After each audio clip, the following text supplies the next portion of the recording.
الرحمن الرحيم إن الحمد لله نحمده ونستعينه ونستغفره ونعوذ بالله من شرور أنفسنا ومن سيئات أعمالنا من يهده الله فلا مضل له ومن يضلله فلا هادي له وأشهد أن لا إله إلا الله وحده لا شريك له وأشهد أن محمدًا عبده ورسوله صلى الله عليه وعلى آله وصحبه أجمعين أما بعد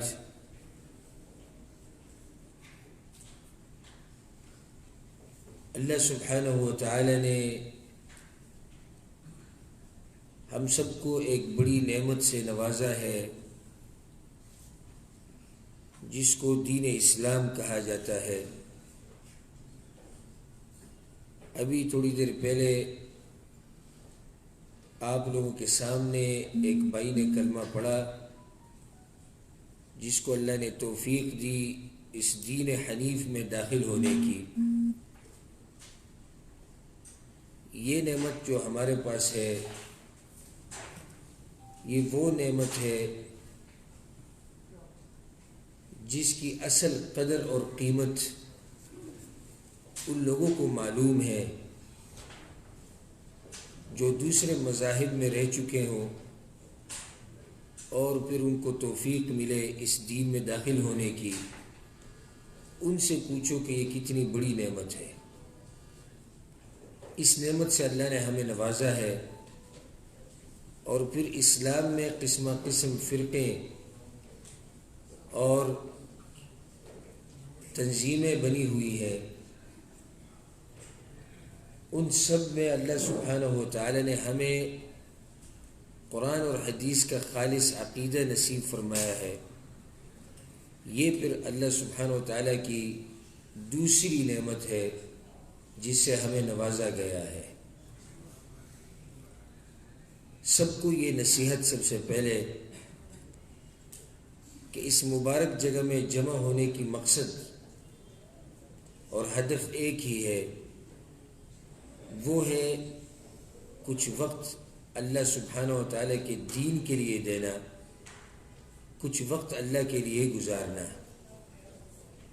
جو زندگی اللہ سبحانہ و تعالیٰ نے ہمیں دی ہے یہ محدود زندگی ہے۔ ایک شخص کی عمر اگر 1000 سال بھی ہو تب بھی اس شخص نے اس دنیا سے جانا ہے، اور اگر ایک شخص کی عمر 10 سال ہو، 20 سال ہو، 30 سال ہو تب بھی اس نے دنیا سے جانا ہے۔ یہ زندگی محدود ہے۔ کوئی ایسا شخص نہیں جو اس دنیا میں ہمیشہ کے لیے رہا ہو، اور اگر کوئی باقی رہتا ہمیشہ کے لیے قیامت تک تو پھر ہمارے پیغمبر صلی اللہ علیہ وسلم اس کے زیادہ حقدار تھے کہ وہ دنیا میں رہے ہمیشہ کے لیے، لیکن وہ بھی اس دار فانی سے چلے گئے ہیں۔ اور اسی طرح باقی جو انبیاء کرام ہیں، صحابہ کرام ہیں، تابعین ہیں، بڑے بڑے علماء جو اسلام کی تاریخ میں جن کا تذکرہ اسلام کے تاریخ میں موجود ہے وہ سب گزر گئے ہیں۔ میں نے اور آپ نے بھی اس دنیا سے جانا ہے، اور کب جانا ہے اس کا علم ہمارے پاس نہیں ہے۔ اس لیے یہ جو محدود عمر آپ کو دی گئی ہے، ایک تو یہ بات یاد رکھیں کہ پیغمبر صلی اللہ علیہ وسلم نے حدیث میں فرمایا ہے کہ میری امت کے اشخاص کی عمریں یہ 60 سے 70 کے درمیان میں ہوں گی۔ اگر ایک شخص کو یہ عمر ملے تب بھی کم ہے۔ وجہ یہ ہے کہ اگر ہم حساب لگائیں، ایک شخص 70 سال کا تھا اور وہ دنیا سے گیا، ایک شخص 60 سال کا تھا اور دنیا سے گیا، اس نے 60 سال میں 70 سال میں اللہ کے لیے کتنا وقت دیا، کتنا ٹائم اس نے اللہ کے دین کے لیے دیا۔ اگر ہم حساب کریں تو تیسرا حصہ بھی نہیں بنتا، بلکہ چوتھا حصہ بھی نہیں بنتا، پانچواں چھٹا بھی نہیں بنتا۔ یاد رکھیں یہ بات کہ ہماری جو عمر ہے یہ محدود ہے، اور اس کے بارے میں ہم سے پوچھا جائے گا۔ سب سے بڑی کوتاہی جو مسلمانوں میں دیکھی جاتی ہے اور جو منظر عام پر موجود بھی ہے، وہ ہے کوتاہی اس وقت کے بارے میں کرنا یا اس وقت کے بارے میں کرنا جو اللہ نے ہمیں دیا ہے۔ یہ وقت ایک قیمتی چیز ہے ہمارے پاس، یاد رکھیں بہت ہی قیمتی چیز ہے یہ وقت۔ لیکن عجیب یہ ہے اور سوچنے کی بات یہ ہے کہ یہ وقت کسی کے لیے رکتا نہیں ہے، یہ گزرتا جاتا ہے۔ یہ نہیں کہ بھئی فلان جو ہے اس کے لیے وقت رک گیا، فلان کے لیے رک گیا، نہیں، آپ چاہے نہ چاہے یہ زندگی گزرے گی، یہ وقت گزرے گا۔ اب بات یہ نہیں کہ گزر گیا وقت اور ختم ہو گیا، نہیں، اس وقت کے بارے میں جو گزر گیا اب آپ سے پوچھا جائے گا کہ آپ نے اس وقت میں کیا کیا ہے، کیسی زندگی گزاری ہے۔ 60 سال اپنے دنیا میں گزارے، کیسے اور کیوں اور کس کے لیے؟ 70 سال اپنی زندگی گزاری، 50 سال اپنی زندگی گزاری، کیسی گزاری، کیوں گزاری، کس کے لیے گزاری؟ یہ سب سوالات مجھ سے اور آپ سے ہونے ہیں، یہ بات یاد رکھیں۔ اللہ سبحانہ و تعالی نے سورۃ العصر میں اس زمانے پر قسم کھائی ہے، والعصر، قسم ہے زمانے پر، ان الانسان لفی خسر۔ رب العالمین نے زمانے پر قسم کھا کر یہ بات کہی کہ یقیناً انسان جو ہے یہ نقصان میں ہے اور یہ خسارے میں ہے۔ سب انسانوں کو کہا گیا ان الانسان، جنس انسانوں کی ذکر کی گئی ہے کہ انسان ہمیشہ تاوان اور ہمیشہ خسارے میں اور نقصان میں ہے۔ لیکن پھر کچھ لوگوں کی استثناء کی گئی ہے کہ ہاں بعض وہ لوگ ہیں جو اس نقصان سے بچے ہوئے ہیں اور جنہوں نے اپنے آپ کو بچایا ہے اس نقصان سے۔ الا الذین آمنوا، سب سے پہلی بات ان لوگوں میں یہ ہے کہ وہ ایمان لائے ہیں، اور ایمان لانے کا مطلب یہ ہے کہ ان کا عقیدہ توحید مضبوط ہے، وہ ایک اللہ کی بندگی کرتے ہیں، وہ عبادت میں اللہ کے ساتھ غیر اللہ کو شریک نہیں کرتے۔ سب سے بڑی بات اور بڑی صفت ان میں یہ ہے کہ وہ توحید والے موحدین بندے ہیں اللہ کے۔ وعملوا الصالحات، نیک اعمال کرتے ہیں وہ لوگ۔ نیک اعمال کا معنی کیا ہے؟ مفسرین فرماتے ہیں، مشہور تفسیر اس کی یہ ہے کہ نیک عمل ہر اس عمل کو کہا جاتا ہے جو طریقہ رسول صلی اللہ علیہ وسلم پر ہو۔ عمل آپ نے کرنا ہے، کیسے کرنا ہے؟ تو وہ پھر آپ نے سیکھنا ہے مدینے والے سے جو ہمارے پیغمبر صلی اللہ علیہ وسلم ہے۔ اس زندگی میں آنے کا مقصد تو اللہ کی بندگی کرنی ہے، یہ تو واضح ہے، وما خلقت الجن والانس الا لیعبدون۔ لیکن دوسری اہم بات پھر اس کے ساتھ یہ ہے کہ اللہ نے ہمیں اس طرح نہیں چھوڑا کہ بس عبادت کرو جس طرح جی چاہے کرو، جو آپ ملانا چاہتے ہیں عبادت میں ملائیں، جو کم کرنا چاہتے ہیں وہ کم کریں، زیادت اور نقصان کی کوئی بات نہیں، آپ کی مرضی، جی چاہے جو بس کرو، نہیں۔ اللہ سبحانہ و تعالی نے کہا میری بندگی کرنی ہے، عبادت کرنا ہے، اور یہ عبادت جو ہے اس شخص کے طریقے پر کرنا ہے جس کو اللہ سبحانہ و تعالی نے پیغمبر بنا کے ہماری طرف بھیجا ہے، اور وہ ہے محمد ابن عبداللہ صلی اللہ علیہ وسلم۔ ایک عمل تب تک قبول نہیں ہو سکتا جب تک آپ کا عمل اس پیغمبر کے طریقے پر نہ ہو۔ الا الذین آمنوا وعملوا الصالحات وتواصوا بالحق وتواصوا بالصبر۔ تیسری صفت ان لوگوں میں کیا ہے؟ وہ یہ ہے کہ وہ ایک دوسرے کو نصیحتیں کرتے ہیں، ایک دوسرے کو دین بیان کرتے ہیں، ایک دوسرے کو حق بات کہتے ہیں۔ آپ لوگ جتنے بھی ادھر ہمارے پاس بھائی بیٹھے ہیں اس پروگرام میں، آپ نے اگر ایک بات سیکھی دین کی اور ایک بات جو ہے آپ کے علم میں نہیں آئی، اب آپ پر یہ ذمہ داری ہے کہ آپ اس بات کو دوسرے لوگوں کی طرف پہنچائیں۔ وتواصوا بالحق وتواصوا بالصبر۔ پھر جب آپ دین پر عمل کریں گے تو آپ کے سامنے لازم مشقتیں اور تکلیفیں آئیں گی، آپ نے صبر کرنا ہے پھر اس میں۔ الغرض جو مقصدی بات تھی اور جو میں کہنا چاہ رہا تھا وہ یہ تھی کہ انسان ہمیشہ نقصان میں ہے الا وہ شخص جو اپنے وقت کو اس طرح گزارے جس طرح رب العالمین چاہتا ہے، یہ شخص کامیاب ہے۔ اپنی زندگی سے فائدہ اٹھاؤ، اس وقت سے فائدہ اٹھاؤ۔ ورب الکعبہ، کعبے کی رب کی قسم کھا کر کہتا ہوں کہ یہ قبروں والے جو ہے، اگر قبر والا جو شخص مدفون ہو قبر میں اگر یہ بات کر سکتا تو یہ یہی کہتا ہمیں کہ اس زندگی کی قدر کرو، اس وقت کی قدر کرو، یہ جو زندگی اللہ نے دی ہے اس کو اس طرح گزارو جس طرح رب العالمین چاہتا ہے۔ یہ قبر والے بھی ہمیں یہی نصیحت فرماتے ہیں اگر یہ باتیں کر سکتے تو۔ اس لیے اس زندگی کے بارے میں پوچھا جائے گا، اس میں آپ نے کیا کیا ہے۔ حدیث میں ہے کہ ایک شخص تب تک قیامت کے دن اس کا قدم نہیں ہل سکتا، اس کا قدم آگے نہیں جا سکتا جب تک اس سے کچھ سوالات نہیں ہوئے۔ ان سوالوں میں سے ایک سوال یہ ہے کہ آپ نے زندگی کس چیز میں لگائی ہے، آپ نے جوانی کو کس چیز میں ختم کیا ہے، یہ سوال آپ سے کیا جائے گا۔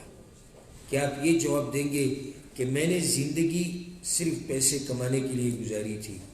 کیا آپ جواب یہ دیں گے کہ میں نے جوانی پوری جو ہے وہ مسافری میں گزاری تھی اور میں پیسے کما رہا تھا؟ کیا آپ یہ جواب دیں گے کہ میں نے زندگی صرف بیوی اور بچوں کے لیے گزاری تھی؟ اگر آپ ان میں سے کوئی بھی جواب دیں تو یہ وہ جوابات ہیں جن کی وجہ سے آپ کامیاب نہیں ہو سکتے۔ جواب ایک ہی ہے جو کامیاب شخص کا جواب ہے، وہ یہ ہے کہ میں نے زندگی اللہ کے دین کے لیے گزاری تھی۔ اچھا، اس کا معنی یہ نہیں کہ اللہ کے دین کے لیے زندگی گزارنا آپ صبح سے رات تک عبادت کرتے رہیں، اس کا یہ معنی نہیں ہے۔ اللہ کے دین کے لیے زندگی گزارنا وہ یہ ہے کہ دین جو آپ نے صبح جب آپ اٹھے رات تک جو آپ کا دن ہے اس کو آپ تقسیم کریں۔ آپ کی زندگی کے لیے ایک وقت ہو، پیسے کمانے کے لیے ایک الگ وقت ہو، کھانے کے لیے ایک وقت ہے، جو دنیا کے رسم و رواج ہے اس کے لیے ایک وقت ہے، اور اللہ کے لیے ایک خاص وقت ہو۔ لازم ایک وقت اس طرح نکالو جو اللہ کے لیے خاص ہو، جو آپ اور اللہ کے درمیان ہو، جس میں آپ یہ کہیں کہ بھائی اس ٹائم میں کوئی اور دنیاوی کام نہیں کر سکتا، میں صرف ایک ہی کام کروں گا اور وہ ہے اللہ سبحانہ و تعالیٰ کی عبادت۔ قرآن کریم میں اللہ سبحانہ و تعالیٰ فرماتے ہیں کہ جب یہ جہنمی لوگ جہنم جائیں گے تب یہ جہنم میں چیخیں ماریں گے کہ یا اللہ ہمیں جہنم سے نکالو اور ہمیں ایک موقع دو تاکہ ہم نیک اعمال کریں اور ہم جنت چلے جائیں۔ تب یہ جہنم والے یہ چیخیں لگائیں گے اور یہی ان کی تمنا ہوگی اور اللہ سے یہی چاہیں گے کہ یا اللہ ہمیں واپس دنیا لوٹا دو۔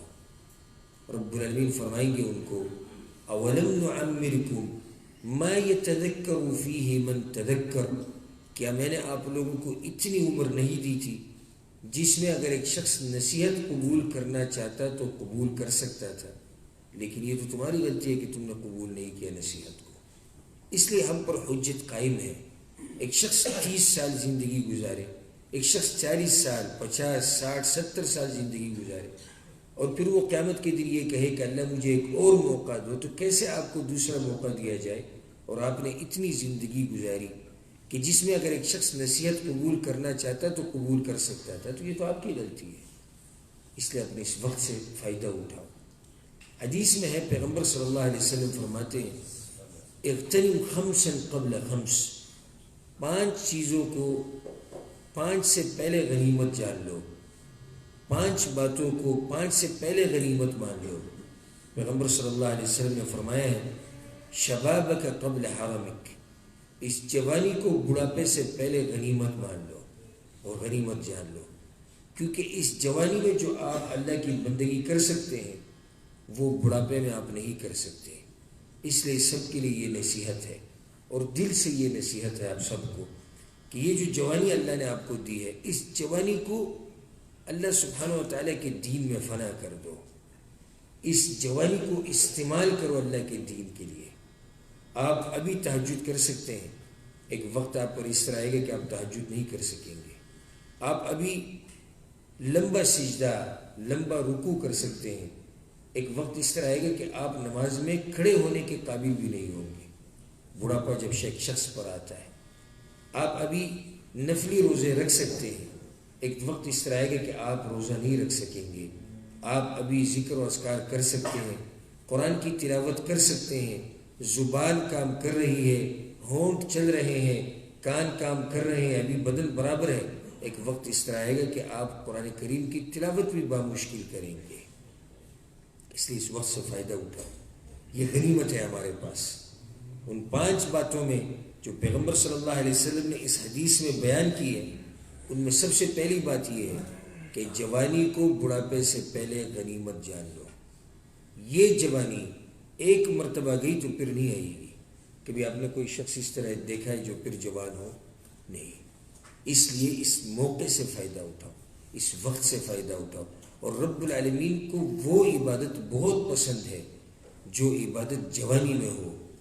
وہ عبادت اللہ کو بہت پسند ہے. حدیث میں بھی اس طرح پیغمبر صلی اللہ علیہ وسلم نے فرمایا ہے کہ اللہ کو وہ عبادت بہت محبوب ہے اور اللہ کو پسند ہے جو عبادت جوانی کے دنوں میں کی جائے. وجہ یہ ہے کہ جوان شخص جو ہے اس کو یا اس کے پاس طاقت ہے گناہ کرنے کا، اس کے پاس طاقت ہے اللہ کی نافرمانی کا. اس کے باوجود یہ شخص وہ گناہ نہیں کر رہا، یہ شخص اللہ کی نافرمانی نہیں کر رہا، یہ شخص اللہ کی بندگی کر رہا ہے، تو یہ اس میں کوئی شک نہیں کہ یہ حقدار ہے اس بات کا کہ اس کو زیادہ سے زیادہ اجر ملے. یعنی میں آپ لوگوں کو ایک مثال بتا دیتا ہوں. ابھی ایک شخص جوانی میں پیغمبر صلی اللہ علیہ وسلم کی سنت جو داڑھی ہے اس کو چہرے پہ سجایا ہوا ہے، اس سنت کو. اور ایک شخص ہے وہ بڑھاپے میں داڑھی رکھے، جب بوڑھا ہو جاؤں گا تب داڑھی رکھ لوں گا، جب داڑھی میں سفید لگیں گے پھر چھوڑ دوں گا. ان دونوں میں اتنا فرق ہے جتنا فرق زمین و آسمان میں ہے. وجہ یہ ہے کہ ایک شخص جوان ہے، وہ یہ چاہتا ہے کہ میں خوبصورت لگوں. قسم قسم شکوک اور شبہات اور وسوسے شیطان کی طرف سے اس کے دل میں، اس کے سینے میں ڈالے جا رہے ہیں. اس کے باوجود اس شخص نے پیغمبر صلی اللہ علیہ وسلم کے طریقے پر عمل کیا اور داڑھی کو اس نے معاف کیا. تو یہ شخص اس سے زیادہ حقدار ہے اس بات کا کہ اس کو زیادہ اجر ملے جس نے بڑھاپے میں داڑھی کو رکھا ہے، کیونکہ ویسے بھی وہ بوڑھا ہوا ہے. اور ایک شخص جب بوڑھا ہو جائے اس کی شہوت ختم ہو جاتی ہے، اس کی طاقت ختم ہو جاتی ہے. اس لیے پھر وہ اکثر آپ لوگوں نے دیکھا ہوگا جو بڑھاپے میں جو ہے بہت لوگ پھر مساجد میں آتے ہیں اور مسجدوں میں بیٹھے رہتے ہیں، پہلی صف میں ان کی جگہ ہوتی ہے. وجہ یہ کہ ان کی شہوت بھی ختم ہے، چاہے وہ عورت کی شہوت ہو یا پیٹ کی شہوت ہو، کوئی بھی شہوت ہو وہ ختم ہو جاتی ہے. پھر یہ شخص اس کے پاس دوسرا راستہ نہیں ہوتا، اس لیے یہ پھر مسجد میں لازم بیٹھا رہتا ہے. اس لیے اس جوانی سے فائدہ اٹھاؤ، اس سے پہلے کہ بڑھاپا ہے. اللہ سبحانہ و تعالی نے قرآن کریم میں ایک مکمل صورت نازل کی ہے جس کا نام ہے سورۃ الکہف، جس کی تلاوت اکثر مسلمان جمعے کے دن بھی کرتے ہیں. یہ سورۃ الکہف میں ایک واقعہ بیان کیا اللہ نے، جن کو اصحاب الکہف کہا جاتا ہے، غار والے. اللہ نے قرآن کریم میں خصوصاً اس صورت میں غار والوں کا تذکرہ کیا ہے. پھر اس صورت کے درمیان میں اللہ نے یہ وضاحت کی ہے کہ یہ غار والے کون تھے. تو اللہ سبحانہ وتعالی نے فرمایا ہے انہم فتیۃ آمنوا بربہم وزدناہم ھدی. یہ غار والے کون تھے؟ یہ غار والے نوجوان تھے، یہ غار والے وہ بندے تھے جنہوں نے اپنی جوانی کو اللہ کے لیے وقف کیا تھا. یہ تھے وہ غار والے. اس لیے اپنی جوانی کو یہ نصیحت ہے اس مبارک درس اور بیان میں کہ اپنی جوانی کو اللہ سبحانہ و تعالیٰ کے دین کے لیے استعمال کرو. دوسری بات جو اس حدیث میں آئی ہے وہ یہ ہے وَغِنَاكَ قَبْلَ فَقْرِكَ، اور جو مال اللہ نے تمہیں دیا ہے اس مال کو غنیمت جان لو، غنیمت مان لو فقر اور غریبی کے آنے سے پہلے۔ آج آپ کے پاس مال ہے، آج تم ایک صدقہ دے سکتے ہو، ایک ریال ایک روپیہ دے سکتے ہو اللہ کی راہ میں، کل اس طرح دن بھی آ سکتا ہے کہ آپ کے پاس نہ ریال ہوگا نہ روپیہ ہوگا، کچھ بھی نہ ہوگا آپ کے پاس۔ تو اس لیے ابھی جو آپ کے پاس مال ہے اس مال کو غنیمت سمجھ کر اللہ کے دین میں خرچ کرو، اللہ کی راہ میں خرچ کرو۔ تیسری بات اس حدیث میں پیغمبر صلی اللہ علیہ وسلم نے فرمائی ہے وَصِحَّتَكَ قَبْلَ مَرَضِكَ، اور اپنے اس بدن کو، اس صحت کو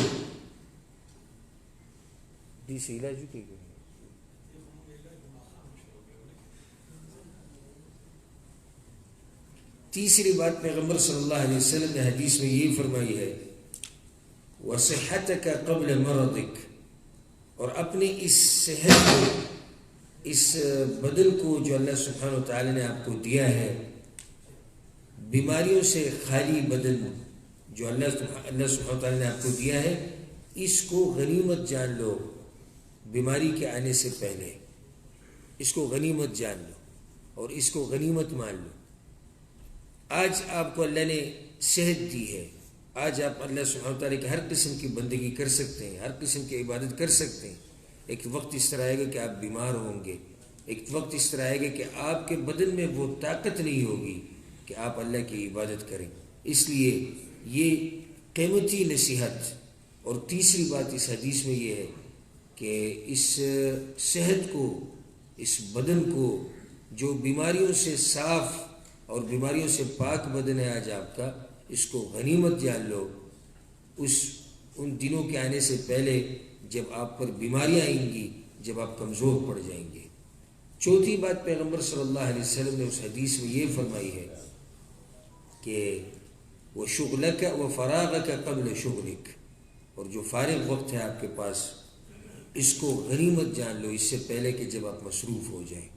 میں نے یہ پوری روایت اور حدیث اس جملے کے لیے پڑھی، یہی میری مقصدی بات ہے اور یہ اصل ہدف ہے بتانے کا کہ جو فارغ وقت ہے آپ کے پاس اس کو اللہ کے دین کے لیے استعمال کرو، اس وقت سے فائدہ اٹھاؤ۔ اچھا، وقت سے فائدہ کیسے اٹھایا جاتا ہے؟ وقت سے فائدہ اٹھانے کے کچھ طریقے، کچھ اسباب، ان میں سے کچھ یہ ہے۔ ایک کہ آپ اکثر وقت کو مسجد میں گزاریں۔ اس سے بہتر ہے کہ ایک شخص بازار میں گھومے، راستے میں گھومے، فالتو یہاں جائے وہاں جائے، اس سے اچھا یہ ہے کہ ایک شخص مسجد میں ایک وقت گزارے اللہ کے لیے۔ مسجد میں کیسے ایک شخص وقت گزار سکتا ہے؟ وہ اس طرح کہ جب اذان ہو، آپ کو پتہ ہے کہ مثال کے مغرب کی اذان جو ہے وہ 6 بجے ہوگی، آپ 5:30 5 بجے اگر موقع ہو تو آپ مسجد جائیں، ذکر و اذکار کریں، قرآن کی تلاوت کریں، دعائیں کریں، روئیں اللہ سبحانہ تعالیٰ کے سامنے۔ پھر جب نماز ختم ہو تو جلدی نہ کریں مسجد سے نکلنے میں، بلکہ بیٹھ جائیں مسجد میں، ذکر و اذکار کریں، جو سنتیں وہ پڑھیں، دعائیں مانگیں اللہ سبحانہ تعالیٰ سے، آپ کا وقت قیمتی ہو جائے گا اس طرح۔ اس لیے مسلمان جو ہے اس کا تعلق وہ مساجد سے زیادہ ہوتا ہے، لیکن افسوس کی بات یہ کہ ہمارا تعلق تو آج کل بازار سے ہے، آج کل روڈ پر گھومنے سے، فالتو ادھر جاؤ ادھر جاؤ، چھٹی ہوئی کمپنی سے واپس آیا مغرب کو عصر کو، تو پھر کہتا ہے ساتھی کو چلو جاتے ہیں اس بازار کی طرف، دیکھتے ہیں کیا بیچ رہے ہیں لوگ، کیا نہیں بیچ رہے، کیا نیا آیا ہے کیا پرانا ہے۔ اس سے اچھا یہ تھا کہ یہ شخص اس وقت کو اللہ کے مسجد میں گزارتا ہے اور اللہ کے گھر میں گزارتا تو وقت قیمتی ہو جاتا ہے۔ اسی طرح وقت کو قیمتی اس طرح کیا جاتا ہے کہ آپ ابھی اپنے کمرے میں بیٹھے ہیں، اپنے گھر میں بیٹھے ہیں، جدھر بھی آپ رہتے ہیں ادھر آپ بیٹھے ہیں، آپ ایک عالم، ایک داعی، ایک مبلغ کا بیان لگا لیں، ایک درس سنیں یوٹیوب پر، فیس بک پر، یا انٹرنیٹ کی کسی اور کوئی اس طرح طریقہ ہو جس کو آپ استعمال کر کے دین کو سمجھ سکتے ہیں تو وہ استعمال کریں. لیکن افسوس کی بات یہاں پر یہ ہے کہ ہم نے پورا وقت جو ہے وہ یا تو پیسے کمانے کے لیے دیا ہے، اور اگر اس سے فارغ ہو جائیں تو پھر ہمارا وقت وہ پورا فیس بک پہ گزرتا ہے، ہمارا وقت جو ہے واٹس ایپ میں گزرتا ہے، ہمارا وقت ویڈیوز اور تصویروں میں گزر جاتا ہے. اس فیس بک نے، اس انٹرنیٹ نے جو تباہی کی ہے تو اگر آپ سنیں تو حیران ہو جائیں گے. ہاں میں مانتا ہوں کہ اس میں فائدہ بھی ہے، لیکن فائدہ وہ لوگ لے سکتے ہیں اس انٹرنیٹ سے جن کے دل میں اللہ سبحانہ و تعالیٰ کے خوف ہو، جو اللہ سے ڈرتے ہوں، وہ فائدہ لے سکتا ہے انٹرنیٹ سے. وہ اس طرح کہ اس انٹرنیٹ میں فساد بہت ہے، فتنہ ہے، بہت بڑا فتنہ ہے. اب اس میں عورتوں کی تصویریں، اس میں ویڈیوز عورتوں کی، اس میں فحش فلمیں، اس میں گانے، اس میں فلمیں، اس میں ڈرامے، ہر چیز جو ہے وہ آپ کو مل جائے گی انٹرنیٹ میں. ان چیزوں سے بچ کر اس سے استفادہ کرنا اور اللہ کے دین کو سمجھنا، یہ وہ شخص کر سکتا ہے جس کے دل میں اللہ کا خوف ہو، جو اللہ سے ڈرتا ہو کہ ہاں اللہ مجھے دیکھ رہا ہے، ابھی اللہ میری سن رہا ہے، یہ باتیں جو میں کر رہا ہوں یہ نوٹ کی جا رہی ہیں، جن اعمال کو میں کر رہا ہوں یہ اعمال نوٹ کیے جا رہے ہیں. تب یہ شخص اللہ کے ڈر سے ان گناہوں سے بچ سکتا ہے. ہمارے جوانوں کا جو حال ہے، چاہے وہ مرد ہو چاہے وہ لڑکیاں ہو، یہ انٹرنیٹ نے کہاں سے کہاں تک لوگوں تک پہنچا دیا، جو شرم اور حیا، ادب، دین، ہر چیز کو ختم کر دیا. کیونکہ بس اہم اور مقصد یہ ہے، اہم بات اس کے لیے یہ ہے کہ میں صرف فیس بک دیکھ سکوں کہ اس میں کیا ہے. اچھا یہ اس کا کوئی، اس کے ساتھ کوئی فکر نہیں کہ جو میں دیکھ رہا ہوں کہ شریعت اس کی اجازت دیتی ہے یا نہیں، یہ کوئی اہم بات نہیں ہے اس کے لیے. والعیاذ باللہ، جو میں سن رہا ہوں کیا شریعت اس کی اجازت دے رہی ہے یا دیتی ہے؟ نہیں، اس کے ساتھ اس کا کوئی تعلق نہیں ہے. اہم بات یہ ہے کہ خواہشات جو اس کو بتا رہی ہیں، خواہشات اور جو اس کو دعوت دے رہی ہیں جس کی طرف، بس یہ وہی کرے گا. اس لیے بہت لوگ یہ عذر پیش کرتے ہیں کہ جب ہم کو دعوت دیتے ہیں کہ یہ ڈش آپ نے رکھا ہوا ہے گھر میں یا کمرے میں، اس کو نکال دیں، اس کو دیکھنا حرام ہے، یہ جو انٹرنیٹ ہے اس کو زیادہ استعمال نہ کریں، فیس بک پہ احتیاط کریں، واٹس ایپ پہ احتیاط کریں. تو ان کا ایک بڑا بہانہ یہ ہوتا ہے کہ ہم جی اس پر خبریں سنتے ہیں اور ہم نے خبروں کے لیے لگایا ہے.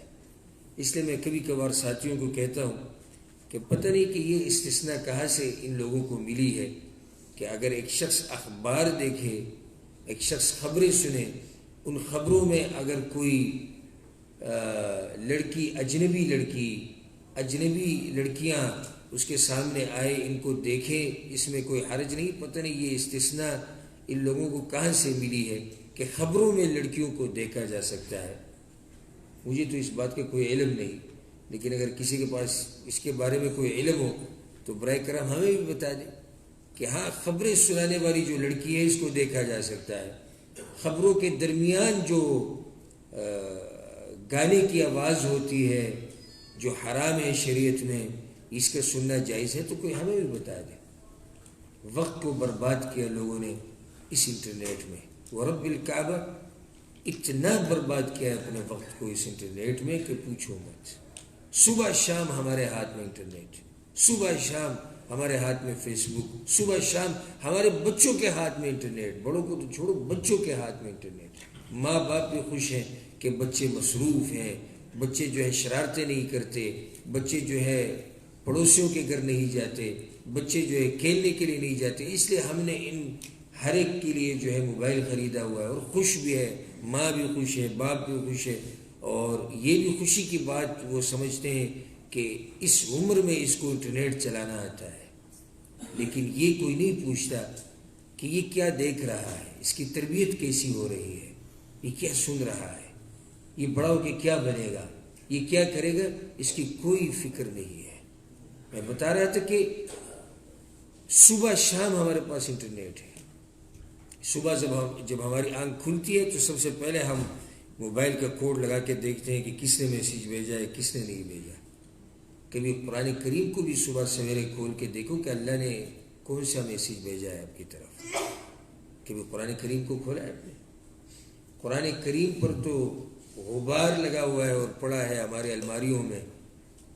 بس قرآن کریم ہمارے معاشرے میں اس کے لیے ہے کہ اس کو چومو، بس چوم کر آنکھوں پہ لگاؤ، ماتھے پر لگا کر پھر رکھ دو. کھولنا نہیں اس کو، سمجھنا نہیں اس کو، اس کی تلاوت نہیں کرنی، قرآن کریم کے دروس میں حاضر نہیں ہونا، اس کو حفظ نہیں کرنا، اس کے سمجھنے کی کوشش نہیں کرنی، لیکن بس یہ کام کرنا کہ اس کو چومتے رہو، پھر ماتھے سے لگا کر واپس رکھ دو، بس یہی کرنا ہے. یہ سب سے بڑی بات یہ ہے کہ تعویذ لگا کر اس کو جو ہے تعویذ بنا کر گلے میں لٹکا دو، تعویذ بنا کر گھر میں لٹکا دو. قرآن کریم اس کے لیے رہ گیا ابھی ہمارے پاس. اس لیے یہ امت پیچھے جا رہی ہے، اس لیے یہ امت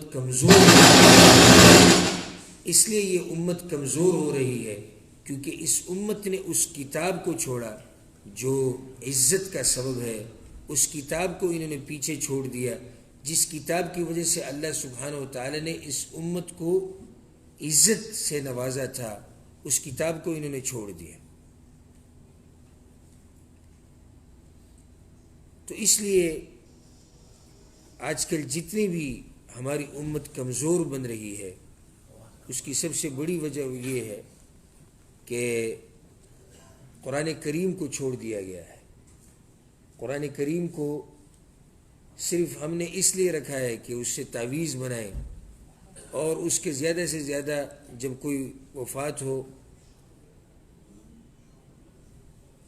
اور زیادہ سے زیادہ پھر قرآن کریم کے ساتھ ہمارا تعلق یہ ہوتا ہے اگر کوئی وفات ہو تو پھر ختم کے لیے قاریوں کو جمع کرائیں اور ہر ایک کو ایک پارہ پڑھنے کا کہیں تاکہ قرآن ختم ہو جائے. اس کے لیے ہم نے قرآن بس ہمارے پاس ہے. آگے خیر خیریت ہے. اگر جتنا اہتمام ہم اس موبائل کا کرتے ہیں، اگر اتنا اہتمام ہم کتاب اللہ کا کرتے، ورب الکعبہ، اللہ سبحانہ و تعالیٰ نے آپ کو دنیا میں بھی عزتوں سے نوازنا ہے اور آخرت میں بھی. اگر آپ اس کتاب کو اتنا ٹائم دیں جتنا آپ اپنے موبائل کو دیتے ہیں، اگر آپ اتنا اہتمام یہاں پر کریں، صبح شام ہمارے یہ کی بس سوچ ہے کہ موبائل میں کیا ہے اور کیا نہیں ہے، پھر اس پر دیکھیں، آگے فساد دیکھیں. جس کا جی چاہے وہ نشر کرے، جو جی چاہے وہ نشر کرے. یعنی اس کا پتہ نہیں کہ کس نے نشر کیا ہے اور اس کا پتہ نہیں کہ کیا نشر کیا ہے، بس نشر کرو فیس بک پر، واٹس ایپ پر. یہ حدیث ہے بھی یا نہیں اس کا کوئی پتہ نہیں. یہ جو بات بتا رہے ہو یہ جھوٹ ہے یا سچ ہے.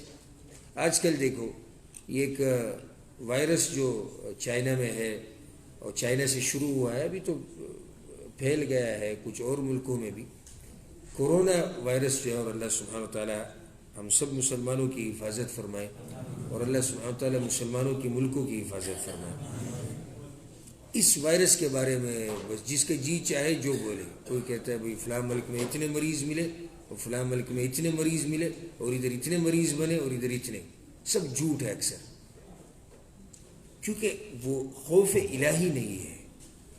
اور مقصد میری بات کا یہی تھا کہ ایک شخص انٹرنیٹ سے اور ان موبائلوں سے تب فائدہ اٹھا سکتا ہے جب اس کے دل میں خوف الہی ہو. سب کو یہ نصیحت ہے اس مبارک جگہ میں، وہ یہ ہے کہ آپ جو انٹرنیٹ استعمال کر رہے ہیں کریں استعمال اس کو، لیکن شریعت کے حدود کے اندر رہ کر اس کو استعمال کریں. خوف الہی آپ کے دل میں ہونا چاہیے کہ اللہ مجھے دیکھ رہا ہے اور اللہ میری سن رہا ہے. یہ وقت کو ضائع نہ کریں. وقت اتنا فالتو نہیں ہمارے پاس کہ ہم موبائلوں میں وقت کو ضائع کریں. موبائل میں لگے ہو موت ہے. آپ نے کیا کیا اللہ کے لیے؟ نمازیں دیکھو ہماری، جب یہ موبائل نہیں تھا ہمارے پاس اور جب یہ انٹرنیٹ نہیں تھا، نماز جب اذان ہوتی تھی مؤذن کہتا تھا حی علی الصلاۃ حی علی الفلاح، تو ہمارے بزرگ، ہمارے بچے سب جو ہے وہ مسجدوں کی طرف جایا کرتے تھے. ابھی ہم موبائل میں لگے رہتے ہیں، اقامت بھی ہو جاتی ہے، پہلی رکعت بھی ختم ہوئی، دوسری بھی ختم ہوئی، تیسری بھی ختم، آخر میں یہ اچھا شخص ہے جو آخر میں بھاگتا ہوا آ رہا ہے. لیکن زیادہ تر تو اس طرح ہے کہ ادھر ہی نماز ختم ہوئی اور یہ گھر میں بیٹھا موبائل دیکھ رہا ہے. پھر اگر اس کے جب جی چاہا اس نے نماز پڑھ لی. باقی ہمارے پاس، میں اکثر دوستوں کو یہ بات کہتا ہوں کہ ہمارے پاس دین میں رہا ہی کیا ہے. ایک نماز ہے جو رہی ہے بس، اور نماز کے بھی ہم نے یہ حال کیا ہے، اور ہمارے پاس کیا رہا ہے؟ کون سی عبادت ہے اس طرح مشہور جو مسلمان کرتے ہیں؟ کون سی عبادت ہے؟ مجھے ایک عبادت بتا دو نماز کے سوا، بس یہ نماز ہی رہی ہے باقی. اور اس نماز کا ہم نے یہ حال بنایا ہے کہ جب جی چاہے کرو، مسجد میں پڑھنی ہے پڑھو، گھر میں پڑھنی ہے پڑھو، آپ کی مرضی ہے، جو جی چاہے کرو. تو اس لیے یہ وقت اتنی معمولی چیز نہیں کہ آپ نے ضائع کر دی اور بات ختم ہوئی. اس کے بارے میں پوچھا جائے گا. قیامت کے دن سب سے بڑا سوال جو آپ سے ہوگا وہ یہ ہوگا کہ زندگی کیسی گزاری ہے، کس کے لیے گزاری ہے، کس طریقے سے گزاری ہے، کیا کیا ہے کیا نہیں کیا، اس کے بارے میں پوچھا جائے گا. ایک طریقہ یہ ہے وقت کو قیمتی کرنے کا کہ ایک شخص اس طرح اس قسم کے دروس میں حاضر ہو، چاہے وہ مساجد میں ہو یا مکاتب ہو یا جامعات ہو یا گھروں میں ہو، جہاں کہیں پر بھی اللہ کے دین کا بیان ہو، اس کے لیے وقت نکال لیا کرو اپنی اس مصروف زندگی سے جس کو آپ نے انتہائی مصروف بنایا ہے. علماء کرام کے مجالس میں شرکت کے لیے جائے کرو، قرآن کریم کی تفسیر سیکھو، صلی اللہ علیہ وسلم کے احادیث کی تفسیر سیکھو، بیٹھو علماء کے پاس، ان سے سوالات کرو، ان سے ان کی نصیحتیں سنو. اس طرح آپ کا یہ وقت جو ہے یہ قیمتی ہو جائے گا. یہ جو مکتب نے آج جو پروگرام منعقد کیا آپ لوگوں کے لیے، حقیقتاً میں شکریہ ادا کرنا چاہتا ہوں ان لوگوں کا کہ انہوں نے آپ لوگوں کے لیے اتنا قیمتی پروگرام کا انعقاد کیا ہے.